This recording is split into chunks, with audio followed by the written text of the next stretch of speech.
24-Hour Citizen Project is an event where we connect people with community-focused ideas with expertise and financial backers to make them happen. It's an event created for citizens to impact their community directly through the pursuit of citizen-led projects. So here we are today with what I would call the poster child of the 24-Hour Citizen Project in a lot of ways, with Team M.I.Brary, and I know that you're missing one of your critical team members, Cassie. So you guys can introduce her. But what I want to do, I think we should just start off by, I want you guys to introduce yourselves and then give like a 1-minute pitch of what the musical instrument library is. Sure, man. So my name's Dr. Ryan Cazares, and I'm Chris Lofstrom. Yeah. So the Lafayette Community M.I.Brary, or the Musical Instrument Library, is a place where you can go. It's actually at a library branch here in Lafayette. You can go with your library card and check out one of a number of musical instruments like violin, guitar, accordion, rubboard, keyboards, banjo, bass guitar. We have about 30 instruments now that you can check out. Nice. So you guys were funded in 2017 during the 24-Hour Citizen Project. How much were you funded? We received $5,000 from you guys. Okay. Let's do this. Take me back in time, and I think this predates Chris too. I want you to take me back in time to the point where you came up with the idea and like kind of how that happened. Okay. So I had heard about the Idea Exchange events, and this was at a time where I was trying to go to just as many local community events as I could. I guess I still kind of am that way, but at this time I was just trying to fill my time with different ways to get out in the community. And I'd heard about Idea Exchange, and I knew some people that went through the 24-Hour Citizen Project the previous year. So I decided to check it out, and I didn't have an idea until about 2 hours before the event. I was thinking I was going to show up and everyone was going to talk about like bike lanes and stuff, and I was which they did. And you always have bike lanes. Yeah. People in Lafayette love the bike community. So I love it too, and I think we need that for sure. But I wanted something with music, and it just popped in my head. You know, what if we could check out a musical instrument and, you know, not have to buy it, and just bring it back when we're done with it. And that was where it started, pretty much. So, all right, so for the listeners that don't know, so what we do before the main 24-Hour Citizen Project event is we put on this thing called Idea Exchange. And it's basically, it started out as idea speed dating. And that's kind of how it was branded. And actually, I think this year is whenever we learned that we needed to change the idea to Idea Exchange, because what happens, we had people showing up thinking that it was a speed dating event. I still get tickled every time I think about that. That I remember witnessing this firsthand, somebody actually showing up thinking it was a dating event. Yeah. My mom was disappointed that it wasn't. Oh, yeah. That's right. So we renamed it the Idea Exchange, but basically what it is, it's a precursor event to the 24-Hour Citizen Project where people just show up and share ideas very informally, kind of like in a speed dating musical chair type situation. And so I remember Ryan walking in, and he said, "Yeah, you know, I heard about this event. I wanted to come, and I kind of came up with an idea on the way here. I'm going to share it. I'm really not sure if it's something that we really want to pursue or not, but you know, we'll see how it goes." So it was kind of neat to see the M.I.Brary born from its infancy stage. So like a lot of projects that come to us, maybe it's a 50-50 mix. Sometimes there are like people in place that have kind of been like talking about doing a thing, or have like tried to do a thing but didn't have the resources for a while, and they're using the 24-Hour Citizen Project as a platform. This was one of those ideas that came out just very, very organically through an event called Idea Exchange. So, all right, so you came up with this idea. You left the event thinking what? This is something I should be able to do? Yeah, I guess my concern was at the event, the idea was completely different than what it is now. It was, I need to find a place where people can check out a guitar. They'll go into a room and play it for an hour or two. Maybe hire a teacher to teach them, or a buddy or something, and then they bring it back to the front desk. That was the idea. And then through the idea exchange and over the next several weeks leading up to the event, it evolved into, let's actually do this at an actual library. And so leaving the idea exchange, it was still, it was still an idea, just an idea, and so it needed some tweaking, and it needed some evolution to take place, and we did that over the next several weeks.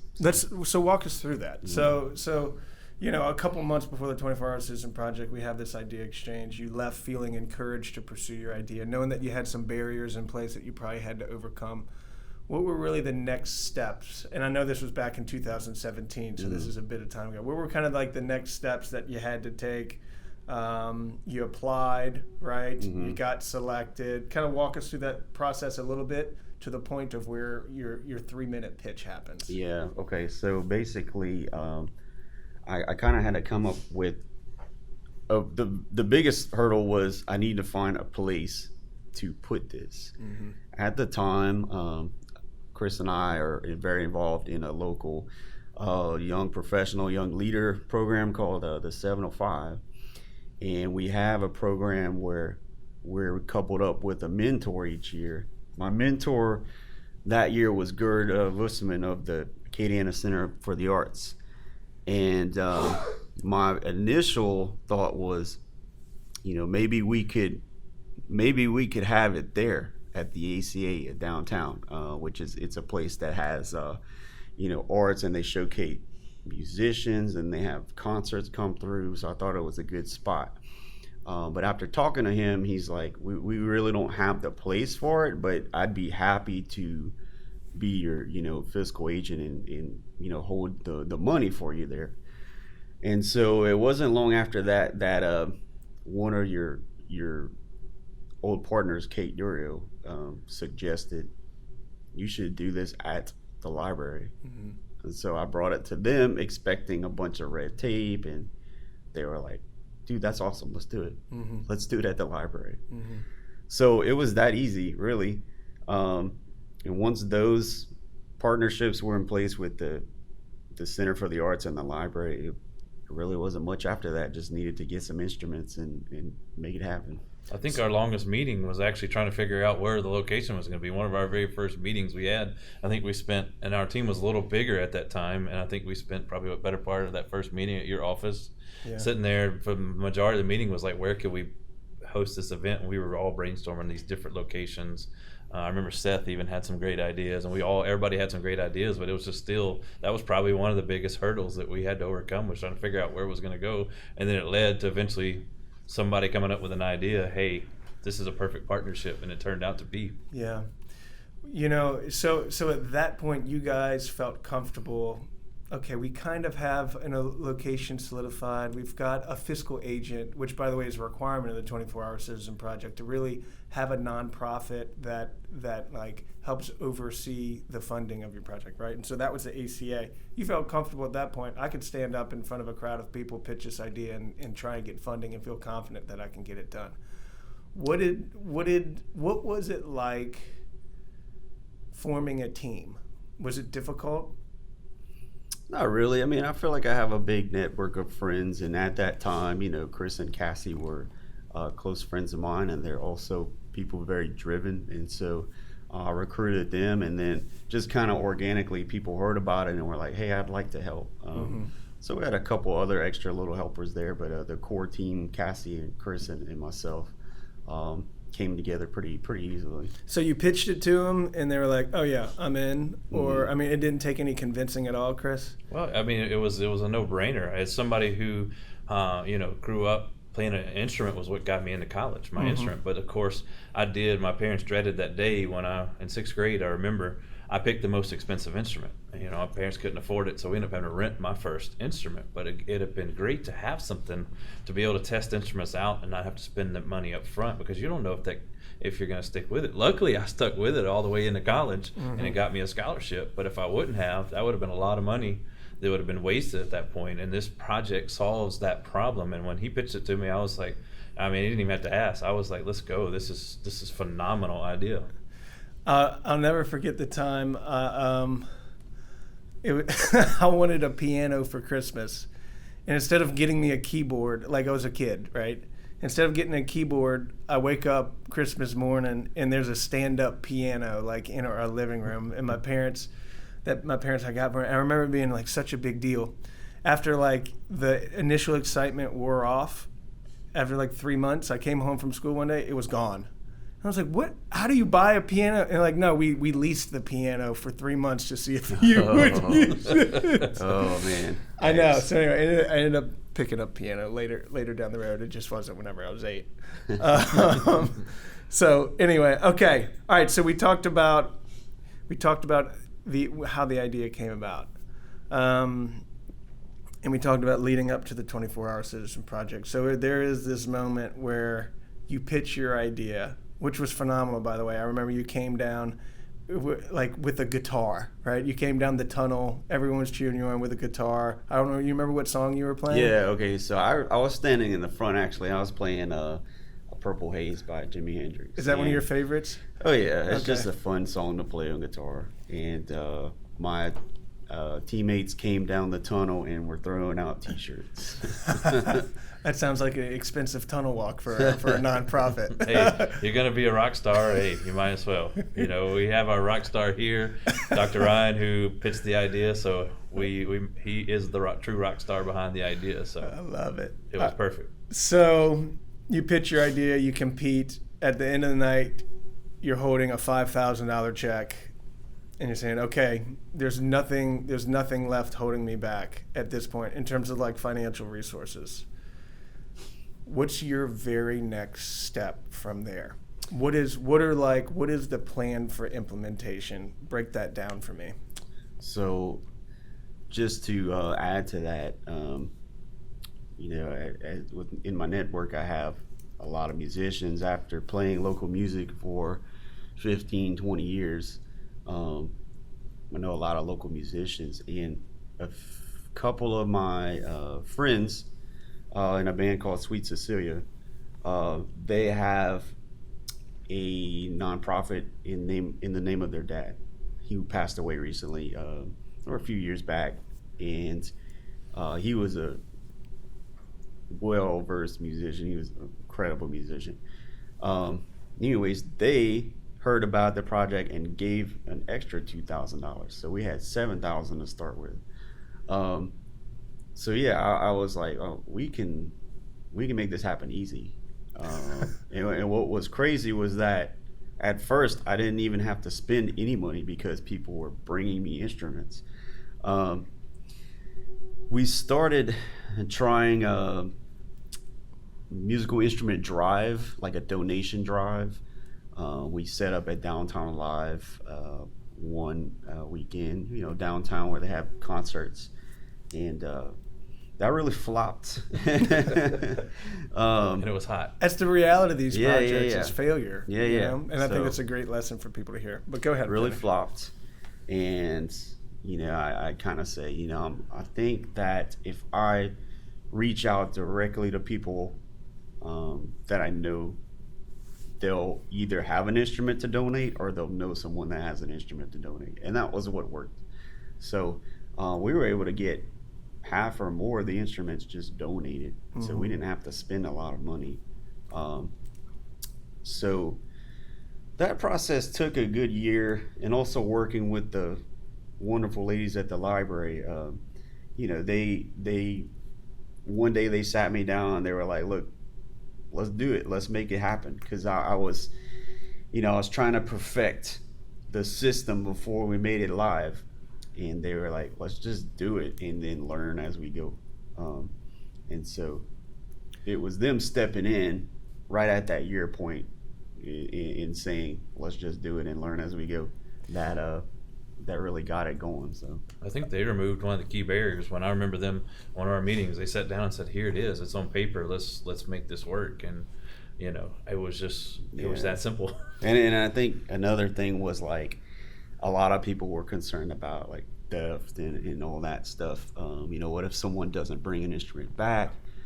And they were telling me, people check out lots and lots of DVDs here. Mm-hmm. It's going to be just like that. So we're really not concerned about that. So how many instruments do you need? Or this was an internal goal that you guys set. How many instruments and what variety of instruments did you need in place before you said, okay, the MIBrary is ready to go live?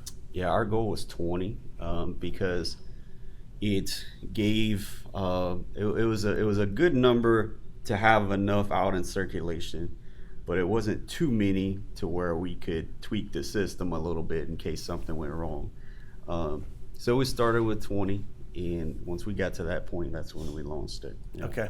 All right. So 20, and we're talking drums, we're talking a fiddle, guitars, what else? Accordion. It was important for me to have Cajun and Zydeco instruments in the MIBrary because that's so popular here.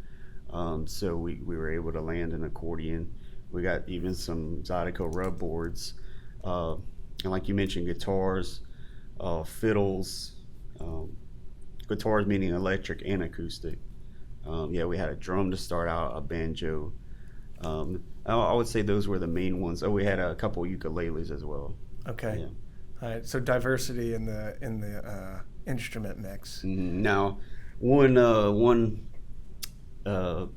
thing that we have is, at this time, and likely for the near future, is we wanted to avoid mouthpiece instruments. Yeah. For a couple of reasons. One is it would be really costly to sanitize these instruments, keep them sanitized.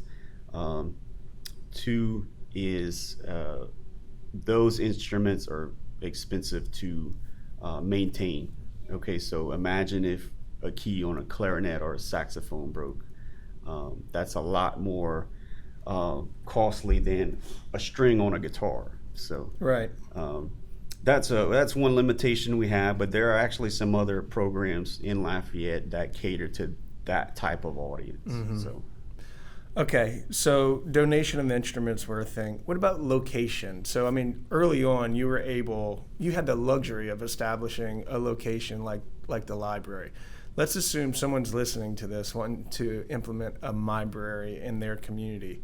What are the things that you look for in a location? And I ask that question because it seems like the library is like the perfect infrastructure in terms of, process, flow, the processes that you need in place already exist in a library. So did you explore any other options, or was it always the library that you had in mind?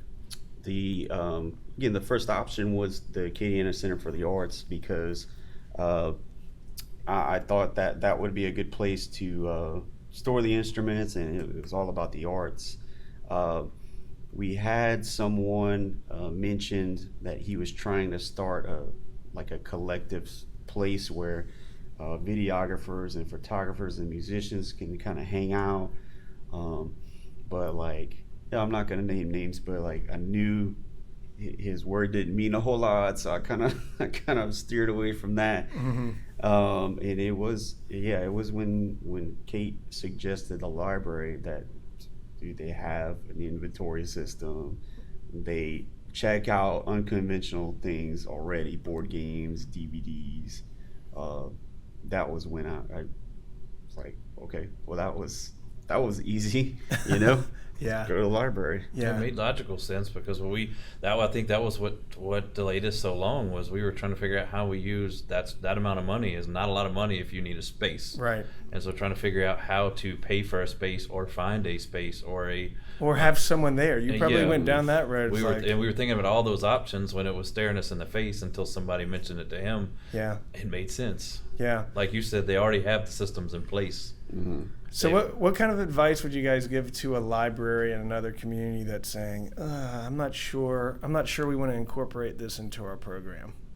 Well, I think that the main the two big issues that they're probably hesitant on are one, theft, and two, the maintenance of the instruments.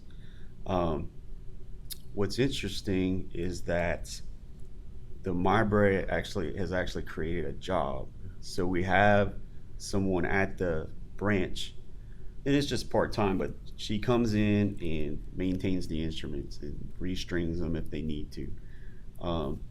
And so they also asked their current staff, and it turns out that their staff has a lot of musicians too, and they could have probably internally found someone to help too.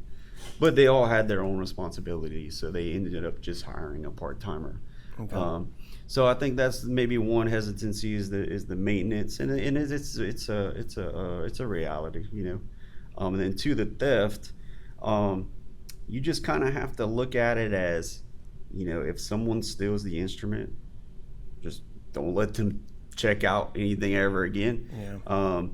And you know, it's actually easier than you think to acquire a new one, a replacement. People are out there that a lot of musicians have way more than one instrument, and they're willing to, you know, donate their extras. So it's a good and a bad thing that whenever we think about implementation of any kind of idea, it's like we want to rip it to shreds. We want to think about all of the negatives because we want to prepare us for those conversations. So I remember some of those things coming up during the idea exchange. I mean, like you immediately think, oh, this is a great idea. These are the things I believe you're going to have to overcome.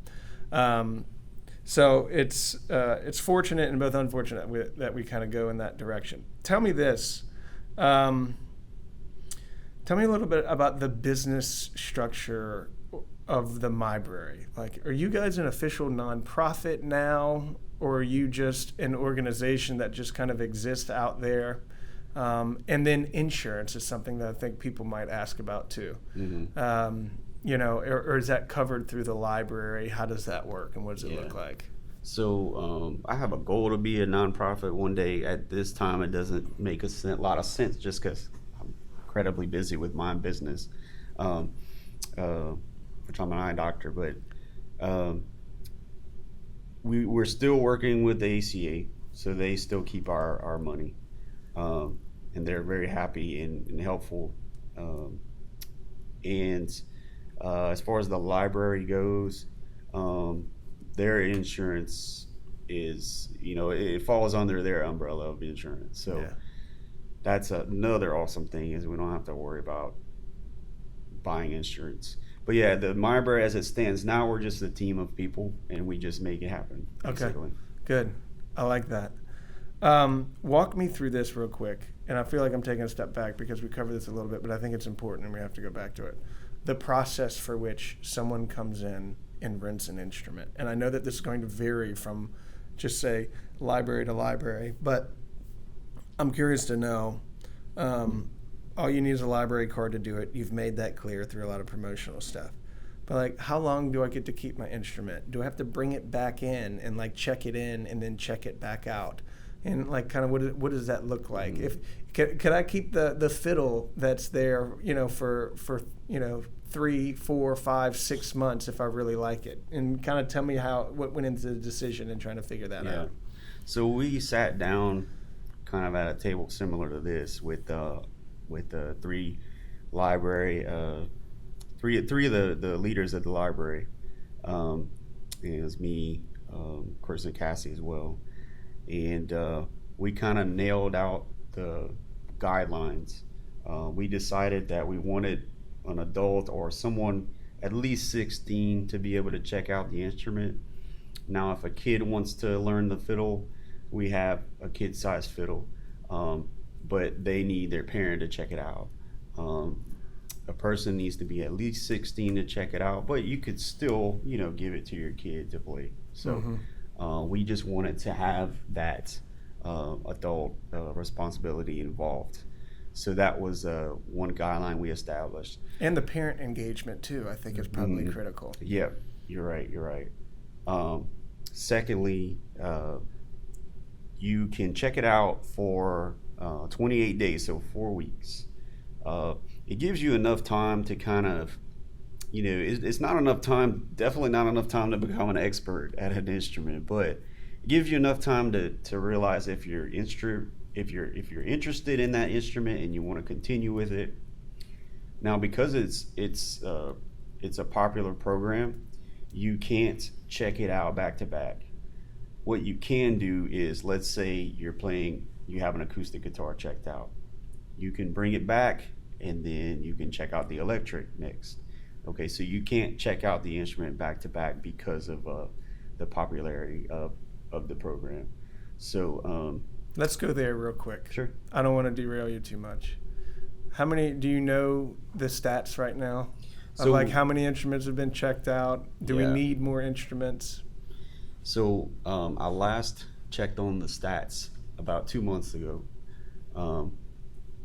In July next month, 2019, we're gonna make a year. But 2 months ago, there was 111 checkouts, and that's with like 25 instruments. Yeah. So, yeah, it's been great, man. That's phenomenal. Yeah. All right. Tell me what the money was used for. You had $7,000. Mm-hmm. How do you spend the money? You've got a location. You don't have to pay for part-time staff. Did you have to buy some of the instruments, or were they donated to you? Do you use the money for promotional stuff? Break that down if you don't mind. Sure. So a lot of donations, instrument-wise. We were given a lot of donations, guitars especially,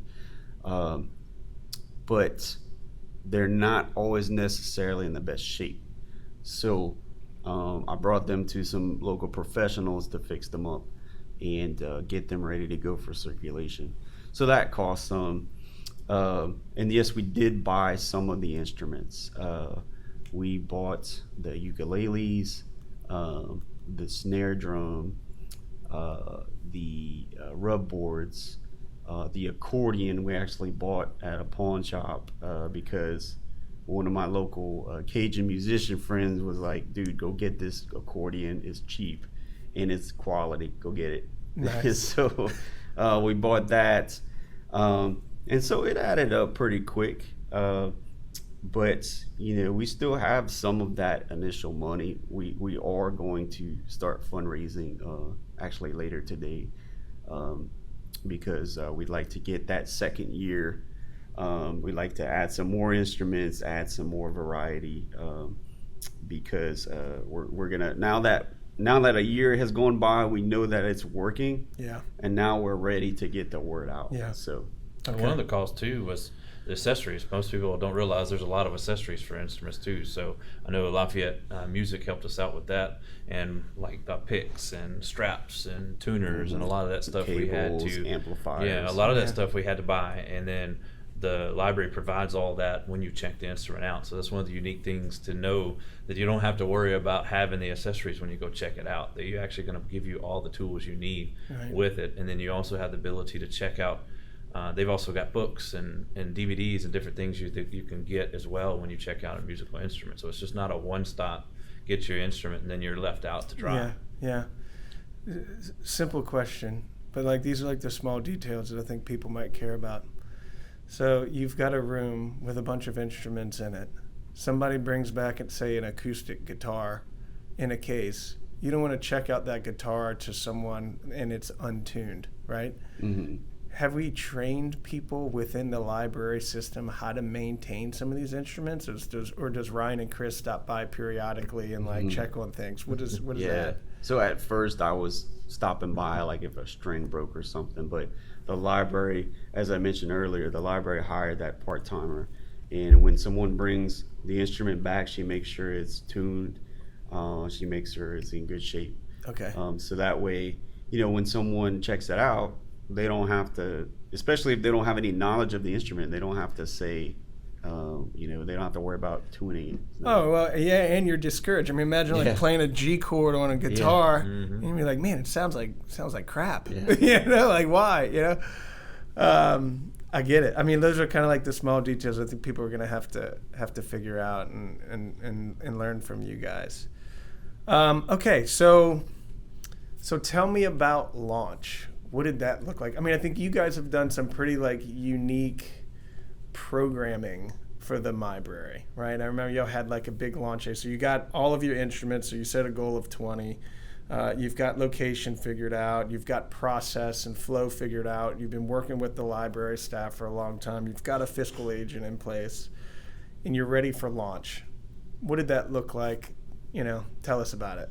So the library programmed a launch at the Clifton Chenier branch where it's housed, and they really got the word out. They have hundreds, maybe thousands of people on their email list, so it was really easy for them to get the word out. We went out and got a couple of local bands to play, which you don't think of bands playing at a library, but that's what we did. We got a local kind of hip hop group in that who's like in that vicinity of the library. They're located around there, and we also hired a like a New Orleans style brass band, a local band.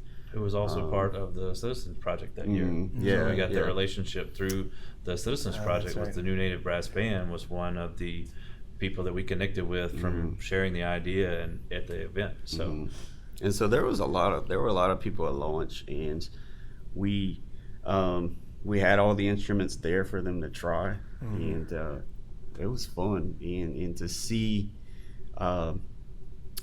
experts there playing the instruments, I feel like it inspired people to check out the instruments because they saw the musicians there. So how good did it feel? I mean, like whenever you're pursuing the idea, you're thinking about all of these things. You're thinking about implementation, and then you do this launch party, and then you see kids there playing these instruments that you've worked so hard to collect over the last couple of years. I mean, that must have felt really, really good. And then knowing that within a week, these kids are going to have these instruments in their home, and they're going to be pursuing something that maybe they wouldn't have been able to if it wasn't for the MIBrary. Yeah. So that's, one of the two goals was to be able to provide the instrument, especially for the child whose family may not be able to afford to buy the instrument. The other goal was, what if this family saved up for months to buy an instrument only to find out that was the wrong one for the kid? So the MIBrary kind of allows you to trial and error that, as opposed to, let's say, getting a fiddle when you were really meant to play a guitar, right? And then having that fiddle just sit there and collect dust, and mom and dad already paid for a fiddle, we're not going to get you a guitar, sorry. Yeah. You know what I mean? Yeah. So I think what felt the best though, and this is kind of a long shot kind of fantasy type of thing, but my friend Aileen Bennett, who's a local artist and works for herself and does a lot of creative things in the community, she said, imagine if someone gets up on the stage at the Grammys and says, I started at the MIBrary, and I was like, man, I never thought about that, but that would be awesome. And so that's what that and seeing the kids play the instruments was, feels good, man. One of the things that stood out to me was that I'll cherish this memory is from that first event on that grand opening, the launch day, was was not only the kids' reactions, to see kids that may not have ever had a chance to put an instrument in their hands or even try one out just because of no access. Mm-hmm. And then to also see the fear and excitement in the parents' eyes. You know, the fear, oh my God, my kid is beating the crap out of this drum. Am I really going to take this home? But at the same time, wow, my kid's getting this exposure. And you could just see there was kind of a sense of relief, as fear and excitement all in that same moment. And just, I actually at one point just stepped back and looked around, and there was like 3 or 4 different kids with an instrument, and their parents just watching and taking pictures and videoing their kids playing as instruments. I was like, wow, this is amazing, that this is something that probably most of these kids in the room would not have done or participated in had Ryan had the vision for us to create this MIBrary. Yeah. Yeah, it's almost like you're helping Lafayette with their untapped potential with musicians, right? I mean, you know, everybody talks about the cultural economy here. I don't know the exact stats, but like the number of Grammy nominations per capita in Lafayette. That stat for you. What is it? Actually, Joel Robideau gave us that stat because he, obviously, the mayor, when he came around and did our subject matter meetings when we were doing that, he gave us that stat from, was it 2007 to 2017, that Lafayette had nearly as many Grammy nominees as New Orleans. I think, what was it, 151 for New Orleans and 149 for Lafayette, which that means, and then like the next biggest city was like 20 or 30. Yeah. So Lafayette had just as many people nominated for Grammys as New Orleans. Yeah, wow. That's not the exact figures, but it's close. And that was a slide I presented at the 24-Hour Citizen Project, was that, and it was just to make the point that, you know, we have this untapped potential, and that we have just as much quality music as New Orleans or really any city in the country. Yeah. So I mean, what now? I mean, the MIBrary has kind of taken you guys to some great places. Like, you spoke at some event a while back, is that right? Yeah, so I've spoken at a couple events. I've spoken at the Opportunity Machine conference last year, but the big event was the Music Cities Convention, which took place here in Lafayette, and it was centered around, you know, what can communities who are rich in music, what can they do to keep that richness, and what can they do to cultivate and grow the music and make sure it sticks around, and make sure that the community appreciates it. And so after I gave that speech, which there was definitely over 100 people listening. After I gave that speech, I had a lot of interest around the country to start, you know, their own library. I got calls from New Orleans as well, and I'm actually talking to someone from Lake Charles later today who wants to do one. So let's talk about that for a second. How does the program? Well, we know how it sustains itself on a local level, right? But a lot of the projects with the 24-Hour Citizen Project, the goal is not just to be sustainable, but to model themselves so that other people can potentially adopt this idea, the MIBrary, in other cities. And I think the process that you guys have been through is something that other cities, I think, could pretty easily go through and adopt themselves.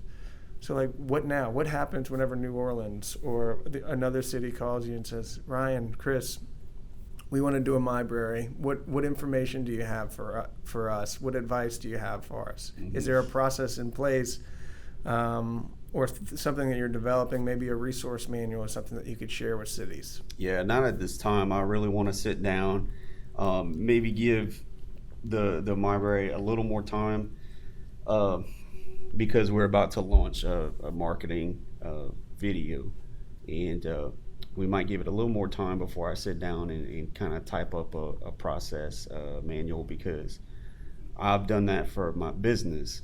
And if you can write down your system, it's easily, you can easily replicate it in any other city. So, to answer what's next, helping other cities implement this system would be, on top of that list for sure. But as far as Lafayette goes, I'd like to get more instruments. I'd like to make our own nonprofit, so that possibly, a child who checked out an instrument and loves it and just has to bring it back and their heart's broken, maybe we can figure out a way to provide an instrument for certain children. Maybe we could set up a recording studio somehow. And that's kind of a further down the line dream that I have. But yeah, I would say the next thing on the list would be to help other cities make it happen. And I'll just have to sit down and write that system down. He already put a bug in our ear. He kind of tapped Cazares on the shoulder and said, hey, if we take this next level or go nonprofit, are you all willing to be a part of the board and do those types of things? We're like, absolutely. Let's go. Let's make this thing happen. You got to have a team around you. You got to form it. I mean, that's what's critical. I mean, it's a critical piece to the 24-Hour Citizen Project, but you've learned there's a critical piece to the MIBrary. You guys are, Ryan, you're an eye doctor. Chris, you've got a big job in the corporate world. Cassie's got a job as well. I mean, so these aren't, I think a lot of times we think about the pursuit of projects and we say, well, we'll leave it up to the nonprofits, or we'll leave it up to a corporation that has some resources and people to make this their philanthropy. This isn't that. This is just, a group of citizens, you guys that had an idea, and it's become, like I mentioned, almost like the poster child for the 24-Hour Citizen Project. So thank you for that. Yeah. For sure. Is there anything else that we didn't cover that you want to share? I think, some of the critics of the project, and I won't say that there's necessarily critics, but there were some criticisms as we were pitching the project. One of the criticisms was, what is this going to do to the local music shops? Like, are you competing with them? And my answer to that was no. My goal was to be able to expose people who won't necessarily have that path to get an instrument, or maybe never thought about it ever, and then eventually they might visit a local shop and buy one permanently. And that's happened. I've heard Anya, the owner at Sola Violin, said someone bought a violin from her who checked out a violin from the MIBrary. And the guys at Lafayette Music said people come in and talk about it all the time. So I know that it's had, I think that being a business owner, the fact that it's had an economic impact is awesome. That also makes me feel really good about it. So, how can people continue to follow the MIBrary? So, of course, we have a Facebook page, facebook.com/MIBrary, MIBrary. The Lafayette Library System has its own page, LafayettePublicLibrary.org/MIBrary. There you can look at our actual inventory. There's pictures of the instruments. You can see if it's checked out or not. And we have an Instagram as well, at MIBrary, MIBrary. So yeah, look us up on social media, look up the public library's website, and soon you'll see, again, our promotional videos coming out actually later today. So I'm excited about all that, man.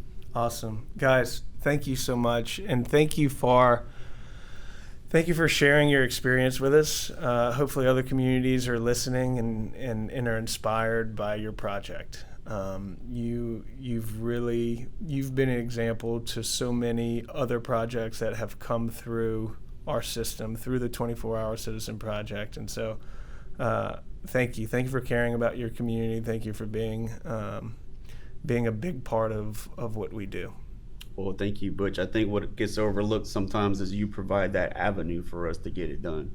And so the 24-Hour Citizen Project is awesome, and I feel like every year it seems to be getting bigger and bigger, as we saw last night with the turnout to your first idea exchange. Yeah. That was really inspiring, man. So thank you for what you do, man. Thank you so much. Definitely, thank you. And then I have to share this because I've got to get this in. But so the 24-Hour Citizen Project has not only created the MIBrary, it was Ryan's vision for the idea, but it's created this great project. It's also created people who are now highly involved with the project and very involved. It got me very involved with the project, and not only that, now we have our first citizen team who actually is now a backer for the program. So you can't leave out Ryan's commitment to this program because it was such a success that he's now become a backer, and I've now become part of the program. And it's just I just think it's the most amazing thing. We can't You created it, and we thank you for that. Well, thank you guys. We can't get rid of you guys whether we try or not. We got Ryan coming back every year as a backer, and Chris part of our outreach effort. So, guys, thank y'all. This is Deer Community Live, and we're checking out.